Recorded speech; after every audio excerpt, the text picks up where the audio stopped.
They didn't arrive as heroes.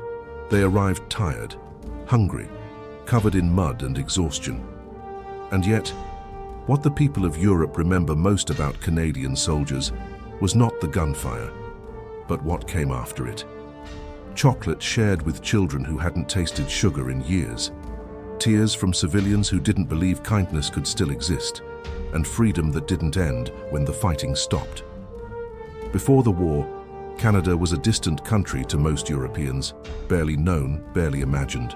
But by the time the war ended, something unexpected had happened. Soldiers stayed, children followed them through ruined streets, families were formed, lives crossed oceans, and a bond was created that still exists today, not because it was planned, but because it was earned. This is not a story about battles. It's a story about what happens when war ends and humanity begins again. If these moments mattered to you, this channel exists to make sure they are never forgotten. Consider subscribing and let us know in the comments where you're watching from, your city and your country. These stories live on because people remember them together. Before the Second World War, Canada was a country far removed from the daily imagination of most Europeans. Not distant only in geography, but distant emotionally, culturally, almost invisible to ordinary people living on the continent. To many civilians in Europe, Canada was little more than a name on a school map, an extension of the British Empire, a cold rural land, a place associated with forests, wheat fields, and perhaps with soldiers from the First World War whose stories were already fading from memory. There were no deep personal ties, no shared family histories, no living emotional connection between Canadian society and the civilians of continental Europe. When the war began in 1939, Canada entered the conflict not as a nation eager for battle, but as a country responding to a sense of duty, duty to allies, duty to principles, duty shaped by the memory of the First World War, which still weighed heavily on the Canadian national consciousness. Canada was a young country. Many of its soldiers were even younger. They came from small towns, isolated farms, and working-class neighborhoods in cities that had never seen European capitals. Many had never crossed a national border. Some had never seen the ocean until the day they boarded a ship. They did not leave with the expectation of being remembered. They left because the war demanded it. At that early stage, there was no indication that Canada's presence in Europe would become anything more than a military contribution. No reason to believe it would leave a lasting emotional mark on civilian populations. Across the Atlantic, Europe was experiencing a collapse that went far beyond military defeat. Cities were occupied, governments had fallen, civilian life had been reduced to survival. For millions of people, the war was not defined by battles or front lines, but by small daily decisions: what to eat, whom to trust, when to speak, when to remain silent. Propaganda was constant and relentless. Newspapers, radios, posters, and whispered rumors were tightly controlled. Images of the enemy were carefully constructed long before that enemy ever arrived. In those images, Allied soldiers were portrayed as forces of chaos, undisciplined, violent, dangerous. For civilians weakened by fear, hunger, and exhaustion, such narratives were difficult to resist. When survival consumes all your strength, questioning what you are told requires energy you may not have. So even before Canadian soldiers set foot in many European towns and cities, their reputation had already been shaped by others. And it was rarely a favorable one. Meanwhile, in Canada, the war still felt distant, even to those directly involved. News arrived through newspapers and radio broadcasts. Maps showed arrows advancing and retreating. Foreign city names were read aloud but rarely understood. The human suffering behind those reports remained abstract. There was sympathy, there was concern, there was support, but there was not yet direct contact. There were no faces, no voices, no shared experiences. The Canadian soldiers who crossed the Atlantic carried training, discipline, and equipment, but they also carried something less tangible and far more important: an identity shaped by a society that, despite its imperfections, valued order, responsibility, and a practical sense of decency. They did not see themselves as conquerors. They did not see themselves as avengers. And they certainly did not imagine themselves as future symbols of international gratitude. They saw themselves simply as soldiers, trying to endure a war. Nothing at that moment suggested that what would happen after the fighting mattered just as much as the fighting itself. Nothing suggested that small, almost instinctive gestures made by exhausted young men would be remembered for generations. Nothing suggested that a relationship between nations, one that barely existed before the war, would be forged not through diplomacy or treaties, but through direct human encounters. Before the war, Canada and continental Europe existed in separate worlds, connected by alliances perhaps, but not by lived experience between ordinary people. That separation began to erode as the war advanced. And when Canadian soldiers finally entered ruined cities, silent villages, and streets shaped by fear and hunger, they did not encounter only territory to be liberated. They encountered people who had been taught to fear them, people who had survived the worst the war could impose, people who no longer knew whether trust was still possible. What happened next was not written in battle plans. It did not appear in military manuals. It was not the result of speeches or formal orders. It was the beginning of something no one had planned. And it was there, in that meeting between strangers, that the story truly began to change. By the time Canadian soldiers began entering towns and cities across Western Europe, the war had already taught civilians one painful lesson. Hope could be dangerous. People who had hoped before had often paid for it. They had believed promises that never came true. They had trusted authorities who later vanished or collaborated. They had listened to rumors of liberation that ended in punishment. So when word spread that new Allied troops were approaching, reactions were mixed and cautious. Some people prayed, some prepared to hide, some did both at the same time. For months, civilians had lived under an information system designed to control fear as much as behavior. Posters warned of brutal soldiers. Radio broadcasts described incoming forces as reckless and cruel. Whispered stories exaggerated violence until it felt inevitable. The message was simple and effective. Anyone with a uniform could not be trusted. In many places, civilians had already experienced the arrival of armed men claiming authority. Occupation had taught them that uniforms often brought loss rather than safety. So when Canadian units approached, the expectation was not celebration. It was anxiety. Families closed shutters. Children were told to stay silent. Elderly people prepared small bundles of belongings, just in case they were forced to leave. In some villages, people hid in cellars or back rooms, waiting to see what kind of men would arrive. The Canadians, for their part, entered Europe with little understanding of the emotional terrain they were stepping into. They had trained for combat. They had rehearsed movement under fire. They knew how to take ground and hold it. They were far less prepared for what it meant to be seen through the eyes of civilians who had lived for years under occupation. Many soldiers later wrote that they were surprised by the silence. They expected cheering. They expected crowds. They expected visible relief. Instead, in some towns they found empty streets, closed doors, curtains drawn tight. The war had taught civilians that visible emotion could be dangerous.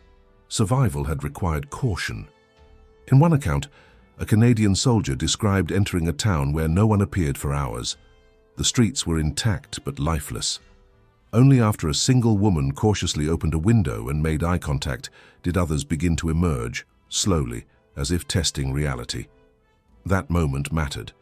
In many places, the first Canadian a family encountered became the lens through which all Canadians would be remembered. If that soldier was careless, the fear would harden. If he was cruel, the propaganda would be confirmed. And the soldiers did not know this yet. They did not realize how fragile the moment was. Most Canadian soldiers were exhausted by the time they reached civilian centers.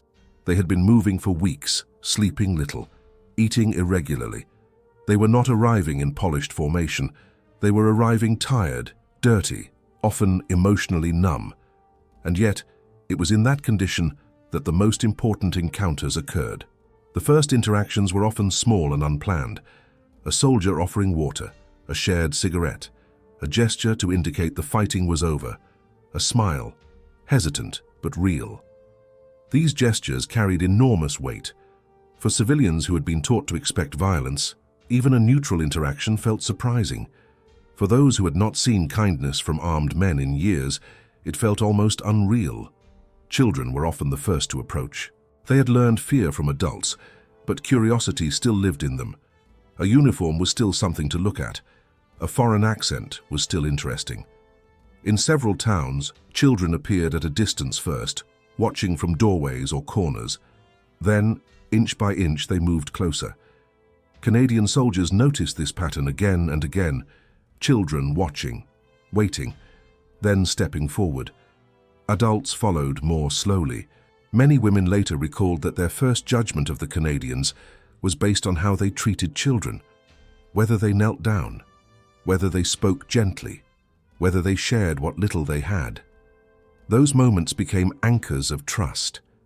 One Dutch woman later said that she knew the war was truly over the moment she saw a Canadian soldier lift a child onto his shoulders. Not because it was a heroic act, but because it was unnecessary. No one had ordered it, no one had required it. It was simply human. The propaganda that had warned civilians about the Canadians began to collapse under the weight of lived experience. The soldiers did not loot. They did not take revenge. They did not behave as conquerors. They behaved as men who had seen too much and wanted the war to be finished. This did not mean there were no misunderstandings. Language barriers created confusion. Trauma made people unpredictable. But what stood out in memory was restraint. Canadian discipline mattered here in ways that were not immediately obvious to the soldiers themselves. They followed rules about civilians. They respected property. They accepted that liberation came with responsibility. To civilians who had experienced years of arbitrary authority, that consistency mattered deeply. In some areas, civilians had been warned that Allied soldiers would seize homes or demand food. Instead, they saw soldiers asking permission or simply going without. This contrast spread quickly. Word traveled faster than official announcements. Stories moved from house to house, village to village. The Canadians are different. They share, they help. They do not behave like occupiers. Trust did not arrive all at once, but it arrived. And with trust came something else. Conversation, broken phrases, gestures, laughter at misunderstandings. These early exchanges were clumsy and imperfect, but they marked a turning point. The Canadians were no longer an abstract force approaching from the horizon. They were individuals, names, faces. Civilians began to realize that these soldiers were not there to replace one form of fear with another. They were there to end it. For the soldiers, this realization was equally powerful. Many had entered Europe thinking primarily about survival and orders. They had not expected to be seen as protectors. They had not expected gratitude. They had not expected to matter beyond the battlefield. Yet in these first contacts, something shifted. The war stopped being only about territory and objectives. It became about people standing in front of them. Hungry people, tired people, people who had endured years of quiet suffering. And the soldiers understood, sometimes without words, that how they behaved now would be remembered long after the sound of gunfire faded. These early moments laid the foundation for everything that followed. Before chocolate was shared, before children were cared for, before families were formed, trust had to be earned. And it was earned not through speeches or declarations, but through restraint, patience, and ordinary decency, at a moment when decency was not guaranteed. That was the true arrival of the Canadians in Europe, not when they crossed borders, but when fear began to loosen its grip. When the first moments of fear began to fade, another reality emerged, one that no amount of planning could have prepared anyone for. Hunger. Not the abstract idea of hunger, but hunger made visible in bodies, in movement, in silence. Canadian soldiers had seen deprivation before. They had experienced missed meals, ration shortages, long days fueled by little more than tea and determination. What they encountered among civilians was something entirely different. People were not simply thin. They were depleted. Children had limbs that seemed too light for their bodies. Their eyes appeared too large, their movements careful and slow.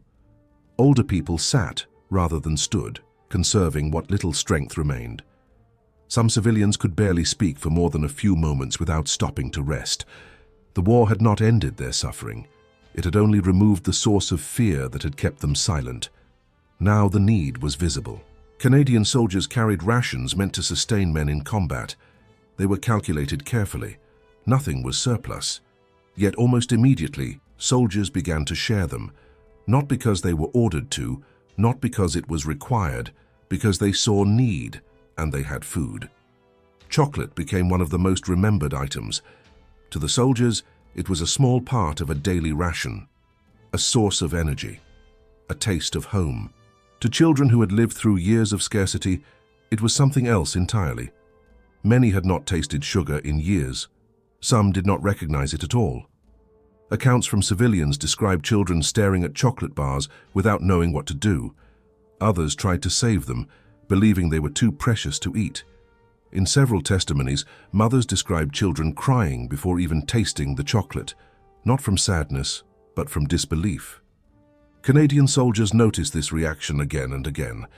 They began breaking pieces into smaller portions, showing children how to eat it slowly, sharing smiles that required no shared language. Those moments stayed. Decades later, elderly civilians would still remember the exact taste of that chocolate, not because of flavor, but because of what it represented. It meant someone cared whether they lived. Tears followed. Tears from mothers who had spent years protecting children with almost nothing.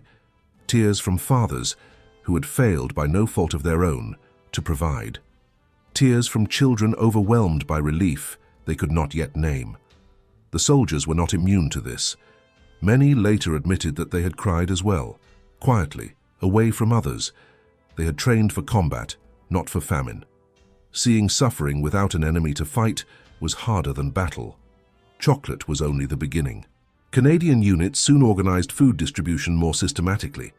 Medical officers warned that starving bodies could not safely consume rich food all at once. Care had to be taken. Soups were prepared. Small portions were given first. The weakest were monitored closely. Soldiers who had spent months advancing under fire now found themselves ladling broth into bowls. No medals were given for this work. No photographs staged. But these acts became central to how civilians remembered the Canadians. In many towns, civilians later said that liberation did not feel real when the fighting stopped. It felt real when food arrived without conditions. Tears were not limited to moments of relief. They also came from grief. As the chaos of occupation lifted, families began to search for those who had not survived. Canadian soldiers witnessed reunions that ended in joy, and others that ended in silence. They stood nearby as names were called that no one answered. They watched as women realized they were widows, as children learned they were orphans. The soldiers could not fix this. What they could do was remain present. They stayed while people cried. They stood without speaking. They offered cigarettes, blankets, water. In many cases, this quiet presence mattered as much as food. One civilian later said that she remembered a Canadian soldier who sat with her mother for nearly an hour after learning her father had died. He did not speak her language. He did not offer advice. He simply stayed. Small gestures continued to accumulate. Soldiers helped clear rubble from streets. They repaired doors and windows damaged by fighting. They carried water for elderly people who could no longer manage. None of this was glamorous. But it created a pattern. Civilians began to associate the Canadian uniform not with fear, but with steadiness. Children began to follow soldiers through streets, at first at a distance, then more closely. In photographs from the period, Canadian soldiers are often surrounded by children, not posed, not arranged, simply present. This closeness was not accidental. Children recognized safety before adults did. They noticed when soldiers lowered their weapons, when voices softened, when attention shifted away from threats and toward people. Canadian soldiers learned quickly that their behavior was being watched, not by commanders, by families. And so restraint became habit, not because it was enforced, but because it felt right. Tears also came from unexpected places. Some soldiers admitted that they felt guilt. They had food when others had starved. They had survived when so many had not. Sharing rations became a way to balance that weight. In letters home, soldiers described giving away parts of their meals without framing it as sacrifice. They framed it as necessity. One wrote that he could not eat while children watched him. Another wrote that chocolate tasted different once he had seen hunger. These writings were not intended for history.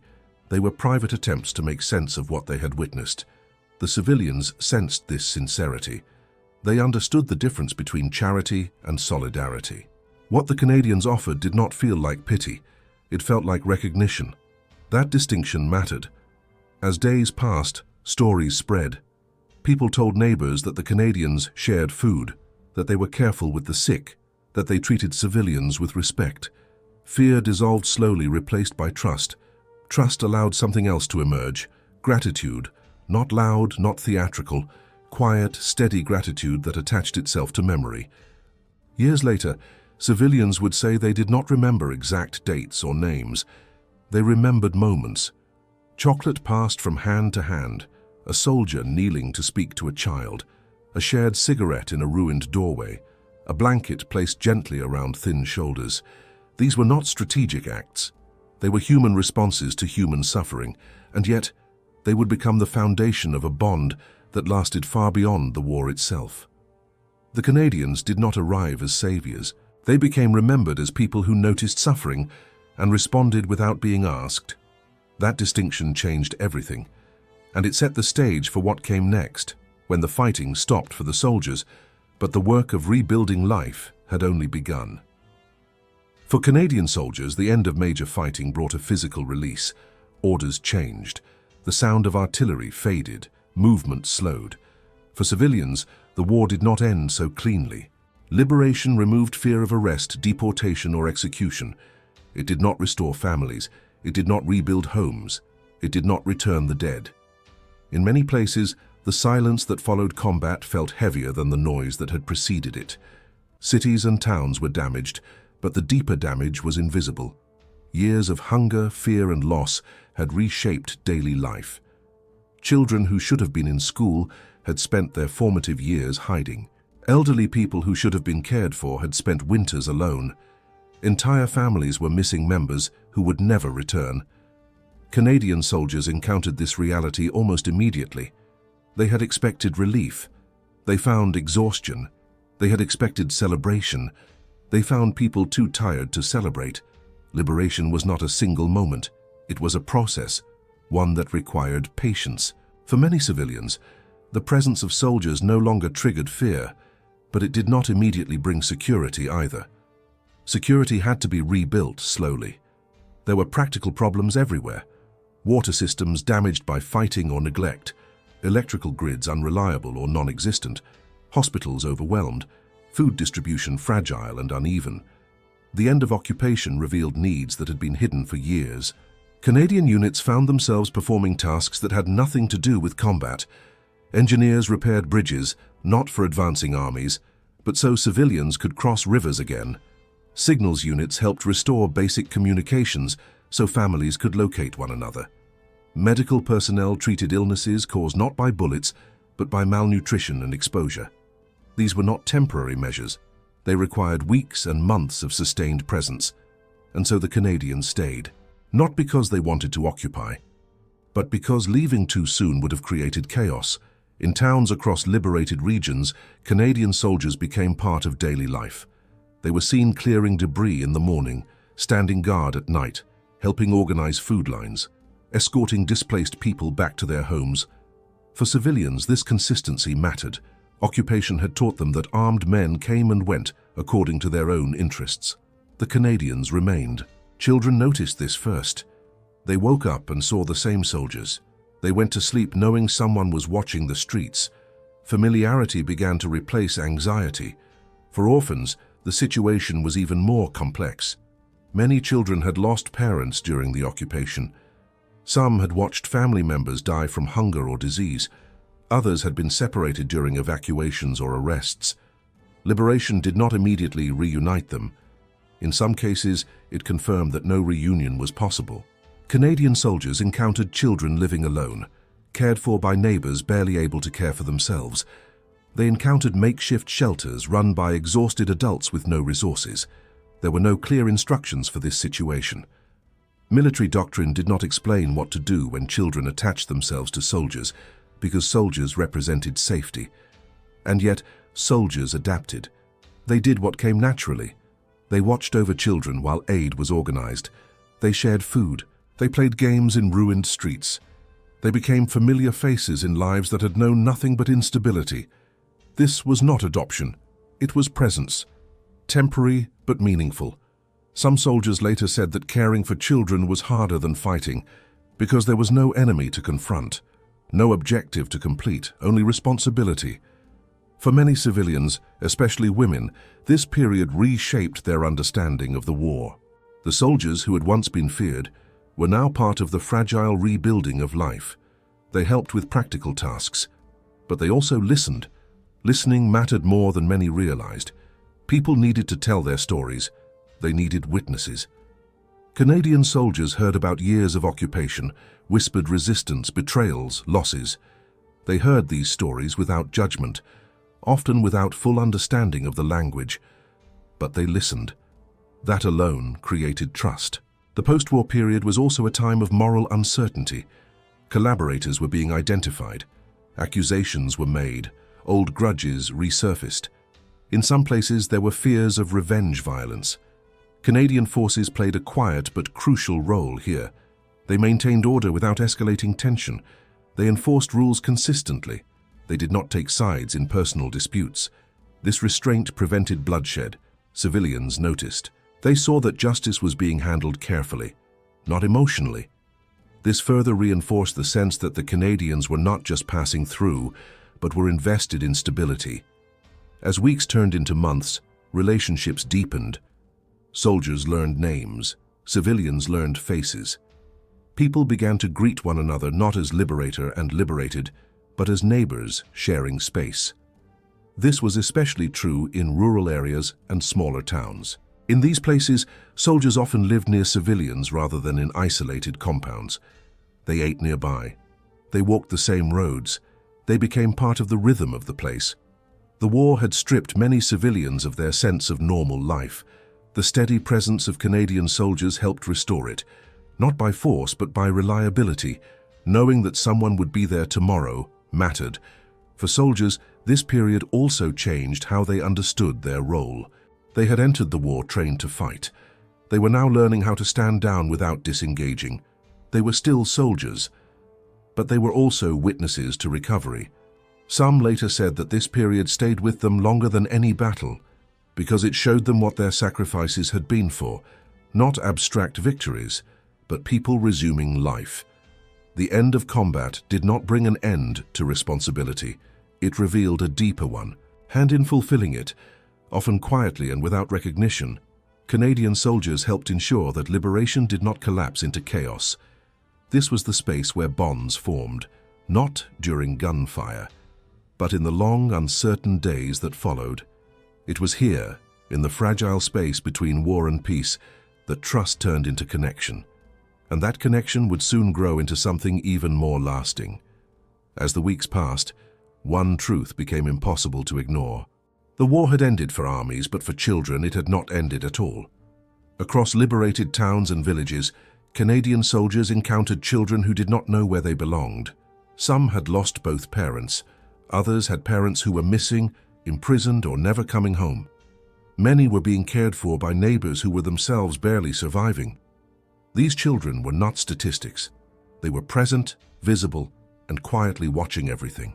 They learned quickly which soldiers returned each day. They memorized faces. They noticed who smiled and who did not. For children who had spent years living in fear, consistency mattered more than comfort. Canadian soldiers became that consistency, not through formal programs, not through policy, through presence. Children began to wait for them in the mornings. They followed patrols at a distance. They sat nearby while soldiers ate or repaired equipment. In many towns, soldiers became part of a child's sense of safety, simply by being predictable. The soldiers noticed this attachment. Some tried at first to discourage it, fearing they would leave and cause more pain. But the children stayed close anyway, so the soldiers adapted. They brought small games. They taught children simple songs. They showed them how to throw a ball or skip stones. In places where schools had been destroyed or closed for years, these moments became informal classrooms, not lessons in reading or writing, lessons in trust. Children learned that uniforms did not always mean danger, that voices could be firm without being cruel, that adults could keep their word.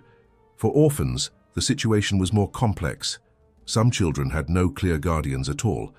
They moved between homes, they slept wherever there was space.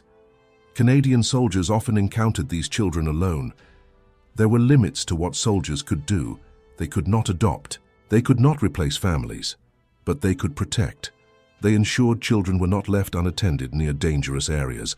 They brought them to aid workers. They stood nearby while arrangements were made. In some towns, soldiers helped establish temporary shelters until civilian authorities could take over. This work was slow, emotionally draining, and it was not something soldiers had trained for. Many later said that caring for children affected them more deeply than combat. Because combat had clear rules, children did not. Some soldiers admitted they thought of younger siblings back home. Others thought of children they hoped to have one day. The war had taken many things from civilians. It had not taken their capacity to recognize kindness. Children responded to the soldiers naturally. They did not ask questions about nationality or politics. They responded to tone, posture, and attention. A soldier who knelt down became safe. A soldier who listened became familiar. In photographs taken during this period, Canadian soldiers are often surrounded by children, some barefoot, some holding makeshift toys. These images were not staged. They were moments captured because they were happening everywhere. Adults watched these interactions carefully. For many women, especially mothers and caregivers, the way soldiers treated children was decisive. It shaped their understanding of who these men were. If soldiers could be patient with children who had known only fear, then perhaps they could be trusted with the fragile peace. This trust deepened over time. Canadian soldiers were no longer simply present. They became part of daily routines. They escorted children to food stations. They checked on families who were struggling. They helped locate missing relatives when information became available. In small towns, soldiers were often invited into homes, at first cautiously, then with increasing warmth. A shared meal, even a modest one, carried meaning far beyond nourishment. For civilians who had been deprived of choice for years, inviting a soldier inside was an act of agency. For soldiers, accepting the invitation was an act of respect. These moments blurred boundaries.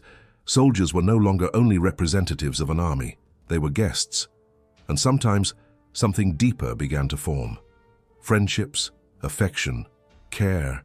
This was especially true for soldiers who remained stationed in one place for extended periods. They learned the rhythms of towns. They learned which families were struggling most. They learned which children had no one. Some soldiers began bringing extra food specifically for certain households, not because they were ordered to, but because they knew. Others spent hours repairing homes damaged by years of neglect. For children, these soldiers became figures associated with stability, not fathers, but something close. Someone who showed up, someone who kept watch, someone who treated them as individuals, not burdens. One civilian later said that as a child, she believed Canadian soldiers were sent to protect children specifically. She did not understand war. She understood safety. This belief stayed with her into adulthood. The soldiers did not see themselves this way. Many struggled with the emotional weight of knowing they would eventually leave. Some worried about abandoning children who had grown attached.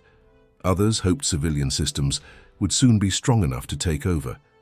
They did not always know how to say goodbye, but the impact of their presence was already set.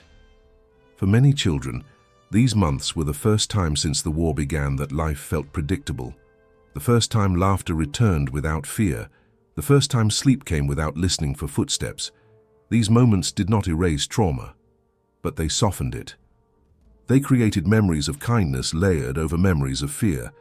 That layering mattered, because as children grew older, those memories would shape how they understood the war, not only as a time of suffering, but as a time when strangers showed up and stayed. This period also changed the soldiers. They had entered the war as young men focused on survival. They were now learning what their presence meant beyond victory. They saw the long reach of their actions, not measured in territory, but in trust. The children who followed them through streets, who waved as they passed, who cried when units moved on, became living reminders of why restraint mattered, why kindness mattered, why the end of fighting was not the end of responsibility.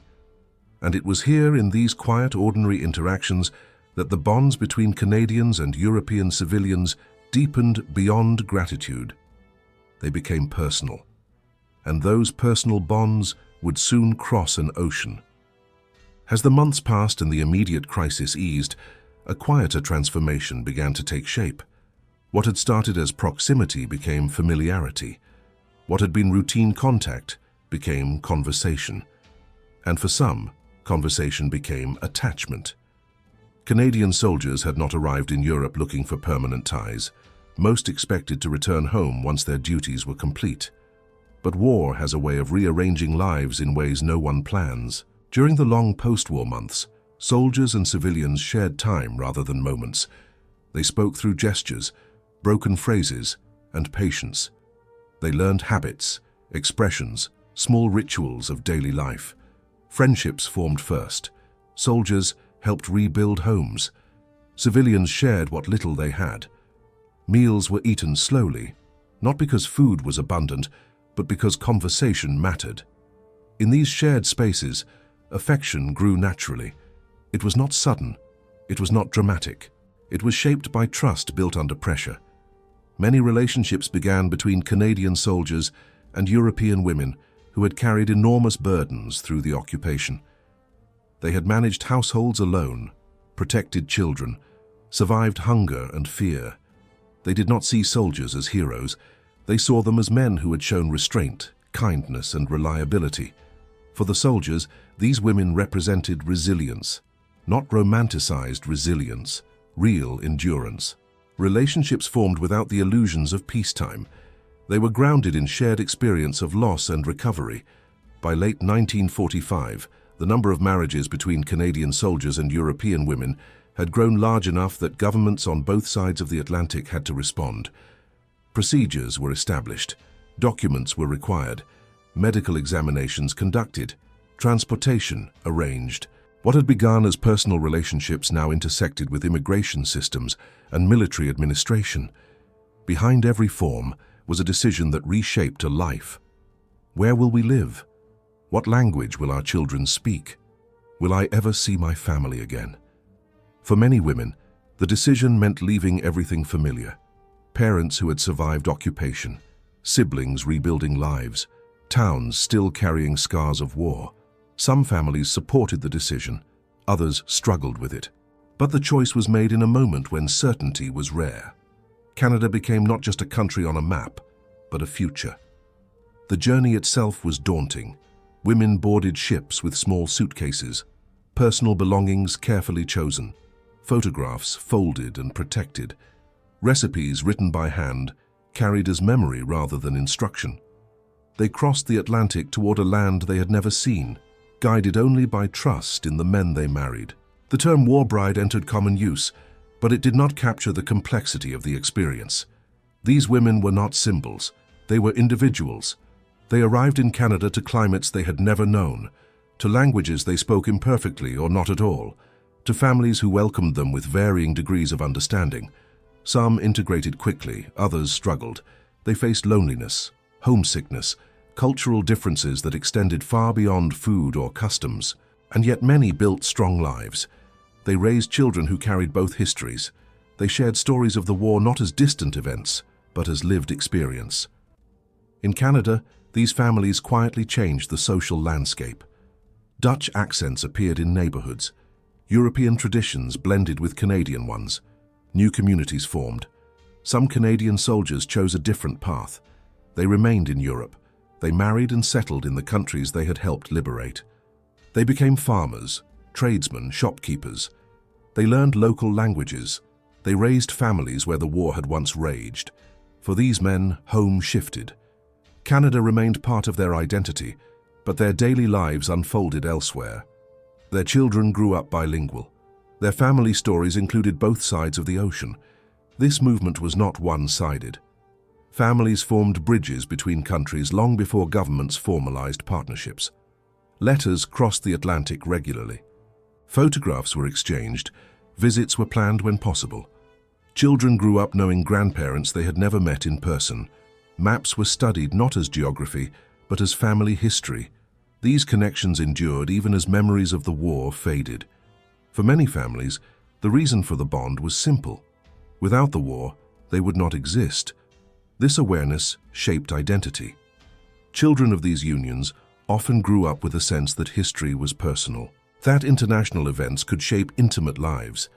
They learned early that kindness during crisis could echo across generations. In both Canada and Europe, these families became living reminders of what had happened. They were proof that the Canadian presence had not been temporary. It had altered lives permanently. This legacy extended beyond marriage. Friendships forged during the post-war months continued for decades. Former soldiers returned to visit towns where they had been stationed. Civilians welcomed them as family. Children who had once followed soldiers through streets now greeted them as elders. In some towns, Canadian soldiers were remembered by name long after their units had departed. Their photographs were kept, their letters preserved, not as historical artifacts, but as personal mementos. The war had ended, but the relationships it created continued to grow. They were maintained through effort, through letters written by hand, through visits planned across long distances, through stories told repeatedly to children and grandchildren. What began as proximity under extraordinary circumstances had become connection by choice. And these connections laid the foundation for something larger, a relationship between nations that felt personal rather than political, built not through treaties or agreements, but through families, through shared names, shared memories, shared futures. The crossing of oceans did not dilute the bond. It strengthened it, and it prepared the ground for a legacy that would outlast those who first experienced it. As the years passed and the physical traces of war slowly faded, something unusual happened. The memory did not. In many parts of Europe, especially in the Netherlands, the Canadian presence did not retreat into history books or formal ceremonies alone. It remained alive in households, schools, and local traditions. Liberation was not remembered only as a military event. It was remembered as a human experience. Parents told their children about the moment fear ended. Grandparents spoke of soldiers who shared food, protected streets, and stayed long after the fighting stopped. These stories were not framed as legends. They were told as facts of life. This consistency mattered. In most countries touched by war, gratitude fades as generations pass. But in this case, remembrance was deliberately carried forward. In the Netherlands, Liberation Day became more than a holiday. It became a national act of memory. Every year, cities and towns marked the 5th of May not as a distant anniversary, but as a living connection to the past. Children learned early why this day mattered, not only what had happened, but who had helped. Canadian flags appeared beside Dutch flags. Names of Canadian towns and provinces were spoken aloud in classrooms. This was not symbolic, it was intentional. Canadian war cemeteries across the Netherlands were maintained with extraordinary care, not by distant authorities alone, but by local communities. Graves were cleaned regularly, flowers were placed thoughtfully. Headstones were treated not as anonymous markers, but as personal responsibilities. In some families, this responsibility was passed down through generations. A child might be told, "This is the soldier our family remembers. This is the name we visit. This is where gratitude lives." These acts did not depend on personal memory of the war. They depended on inherited responsibility. The Canadian presence became part of local identity. Street names honored Canadian units. Schools adopted Canadian graves. Students wrote letters to Canadian schools, forming connections that crossed decades and oceans. These were not grand gestures. They were steady ones. And steadiness is how memory survives. In Canada, the connection endured as well. Families formed during the post-war period carried European histories into Canadian homes. Stories of occupation, liberation, and survival were told around dinner tables. Children grew up knowing that their family story did not begin and end within national borders. Dutch food traditions appeared in Canadian kitchens. European accents softened over time, but did not disappear entirely. Communities formed where people recognized shared histories, even if they had never lived through the war themselves. For many Canadians, the Netherlands became more than a country. It became a place tied to family, gratitude, and shared memory. This relationship was not driven by government policy. It grew from people. When Canadian veterans returned to the Netherlands decades later, they were often met with overwhelming warmth, not polite recognition, genuine emotion. Elderly civilians who had been children during the war sought them out. They remembered faces, they remembered gestures. Some veterans were thanked for acts they barely remembered: a chocolate bar shared, a door repaired, a moment of protection. For the civilians, these moments had shaped a lifetime. For the veterans, they revealed the true weight of what they had done. The bond between Canada and the Netherlands matured quietly. Military cooperation continued, but it was never the center of the relationship. Cultural exchange, education, and remembrance carried more weight. This was not a relationship built on power or advantage. It was built on trust, earned when it was not required. As time passed, the generation that had lived through the war began to disappear. This created urgency. Museums expanded oral history projects. Families recorded testimonies. Schools emphasized personal stories alongside national history. The goal was not to preserve victory. It was to preserve understanding. Understanding of what hunger had done, what kindness had repaired, what restraint had prevented. In Canada, museums and archives preserved letters, photographs, and artifacts that reflected this shared experience. Not trophies, evidence of humanity under strain. Visitors learned that the Canadian role in Europe was not defined only by military success, but by conduct. How soldiers behaved when they could have behaved otherwise. This distinction resonated deeply with older Canadians. It aligned with values they recognized: quiet responsibility, doing what is right without needing recognition. For younger generations, the story carried a different lesson: that actions taken in moments of crisis can ripple far beyond their immediate impact. That a nation's reputation is shaped not only by what it achieves, but by how it treats people when no one is watching. The relationship between Canada and the Netherlands became an example of this truth. It showed that gratitude between nations is possible when it is rooted in lived experience rather than political interest. It showed that memory can be maintained deliberately, and it showed that war, while destructive, does not only create ruins, it can also create bonds, not intentionally, not predictably, but powerfully. As the last witnesses of the Second World War pass on, the responsibility shifts. It moves from memory to stewardship. The story is no longer carried by those who lived it. It is carried by those who choose to remember it. And the reason it continues to be remembered is simple. Because for many people, it is not just history. It is family. It is existence. It is the knowledge that lives continued because strangers chose decency when cruelty would have been easier. This is why the bond did not fade, why it crossed generations, why it crossed oceans, and why even now it still matters.